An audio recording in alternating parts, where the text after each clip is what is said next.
వచ్చిన వాళ్ళు. అలాగే ఇప్పుడు పోలవరంకి సంబంధించి ఇక్కడి నుంచి ఇందాక పొద్దునే పేపర్లు చదువుతా ఉన్నాను, హిందుస్థాన్ టైమ్స్ అనుకో.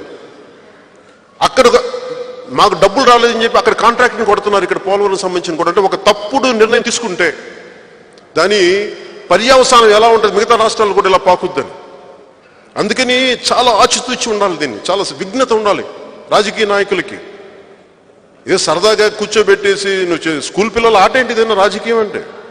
ప్రభుత్వాన్ని స్కూల్ పిల్లల ఆట అనుకుంటున్నారా మీరు? క్లాస్ పీపుల్స్ లీడర్ లాగా స్కూల్ పీపుల్ లీడర్ లాగా బిహేవ్ చేస్తున్నారు. చాలా బాధ్యతగా ఉండాలి ఇది. అలాగే ఇవన్నీ కూడా మా బలమైన దృష్టిలో ఉన్నాయి. చాలా బలంగా మీ గురించి అండగా ఉంటాం. నేను మీకు మాటిస్తున్నాను, నాకు రాజధానిలో ఇప్పుడు డెవలప్ చేసిన అమరావతిలో కానీ నాకు ఆ ఇల్లు అక్కడైతే నాకు 1 సెంటు భూమి లేదు. అక్కడ చూసి ఇప్పుడు నిన్న మనం చేసిన పర్యటనలో నాకు 1 ఇంచు భూమి లేదు, నాకు భూమి కూడా అవసరం లేదు అక్కడ.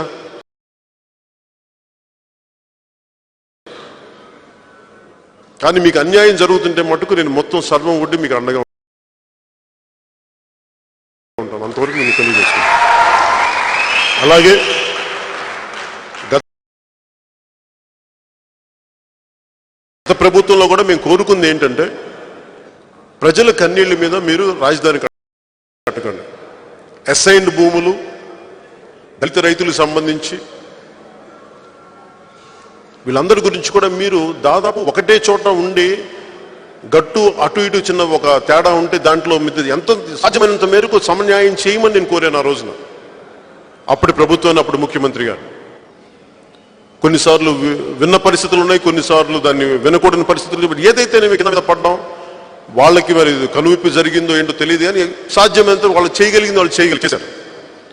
అలాగే పర్యావరణాన్ని పరిరక్షించుకుంటే వెళ్ళమని చెప్పి గ్రీన్ క్యాపిటల్గా ఉండాలని కోరుకున్నాం. ఇవన్నీ దృష్టిలో పెట్టుకొని మేము ముందుకు తీసుకెళ్ళము, జాగ్రత్తగా ఉండాలి క్యాపిటల్ కోరుకున్నాం. ఈ రోజున క్యాపిటల్ ఇక్కడి నుంచి కదిలిస్తానంటే మీరు నష్టపోకుండా మీరు చెప్పండి, మీకు ఎలా అండగా నిలబడాలో మీకు అనుగుణంగా మేము నడుచుకుంటాం జనసేన. మీరు చెప్పంటే నేను కోరుకునేది కూడా మీరు భయపడకండి. ఈ పోరాటంలో ఇది మీది ఒంటరి పోరాటం కాదు, ఇది మన రాష్ట్రం విడిపోయిన తర్వాత మనందరి ఆత్మగౌరవ పోరాటం. అది అమరావతి అనేది మన ఆత్మగౌరవం. ఇది మిమ్మల్ని ఇబ్బంది పెట్టే పరిస్థితులు ఎవరు చేసినా కానీ, ఏ ప్రభుత్వం చేసినా కానీ మీకు మేము అండగా ఉంటాం. ఇందులో నాకు స్వార్థం లేవు.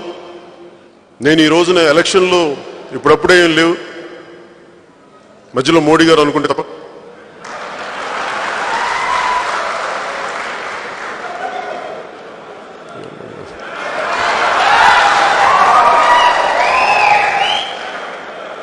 అప్పటి వరకు ఎలక్షన్ లేవు కాబట్టి ఇప్పుడు నాకేది ఎలక్షన్ కోసం చేస్తుంది కాదు. నిజంగా మీరు ఓట్లు వేసినా వేయకపోయినా ఇది నా రాష్ట్రం, నా దేశం, మన వాళ్ళు.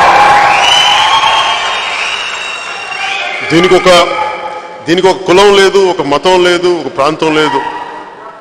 నేను పోయినసారి కూడా కోరుకుంది ఏంటంటే ఇది అన్ని జిల్లాల వాళ్ళు ఇది మాది అనిపించుకునే రాజధానిలాగా అవ్వాలని కోరుకుంటున్నాం. అలాంటి ప్రయత్నాలు వైసీపీ ప్రభుత్వం చేయాలి. అంతేగాని కూర్చోబెట్టి అసలు రాజధానికి లేకుండా చేసేస్తాం, ఈ అవకతవక ప్రకటనలు మటుకు చాలా కన్ఫ్యూజన్ ఇస్తాయి. ఇక్కడ అమరావతి రైతులు ఇచ్చింది ఆంధ్రప్రదేశ్ ప్రభుత్వానికి ఇచ్చారు. ఇప్పుడు నడుపుతున్న ఆంధ్రప్రదేశ్ ప్రభుత్వంలో ఉన్న పాలకులు దానికి బాధ్యత వహించాలి. మీరు ఇక్కడి నుంచి ఇష్టానికి నేను మా ఊళ్ళో